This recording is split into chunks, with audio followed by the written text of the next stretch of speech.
Hi guys, it's been quite a while since last ako nag-upload ng video tungkol sa mga ganitong setup sa mga network, pag-setup para sa prepaid. Yung last video ko yung sa 936 na modem, paano i-setup para pwede maging gaming, medyo stable para maging gaming.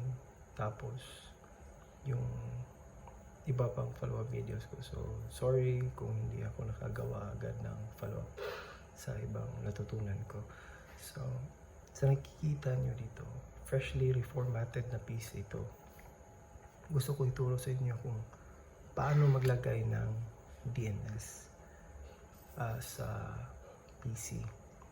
Now, common na knowledge na natin na marami talagang source ng DNS. Yung Cloudflare, Google, Quad, tapos yung mga ISP natin or Internet Service Provider natin, may sariling DNS po sila.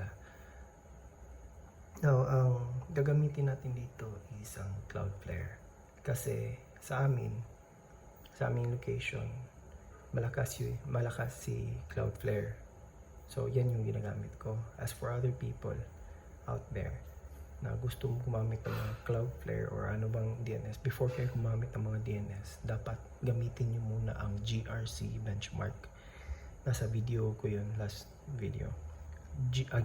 GRC benchmark. Yun yung app or software application na magagamit mo para ma-detect nyo, malaman nyo kung anong DNS ang malakas sa area nyo. Okay?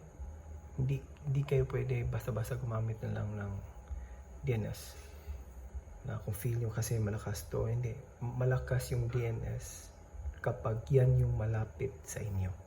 Okay? Hindi basta-basta pwede mag-add ng DNS. Dapat mag-benchmark muna kayo. Now, paano mag-add ng DNS sa PC na to? Una dito, right click dito, open network settings ito. Tapos change adapter settings. Tapos right click, properties. Then makita nyo to, IPv4 tapos IPv6. Okay? Una dito muna tayo sa IPv4. Double click. Tapos click use the following DNS server address ito. Tapos lagay natin. Yung first is 1111 Cloudflare, tapos yung second niya is 1001, tapos okay. Then ang susunod naman is ang IPv6. Ang IPv6 is mas mataas to compared sa IPv4. So for Cloudflare it's 2606 4700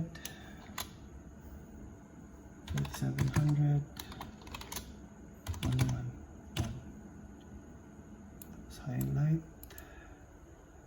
copy, paste. Tapos yun dito, yung pangalawa yung 1001. Ito yung DNS. Tapos okay. Para sa mga walang alam or walang idea kung anong purpose ng DNS, ito yung ginagamit natin para mas mabilis ma-access yung website or server, kahit anong website na ginagamit natin. So kung anong malakas na DNS allocation nyo, kapag yun ang ginagamit nyo, na-setup nyo sa PC, mas mabilis yung ma-access yung website na gusto nyong ma-access.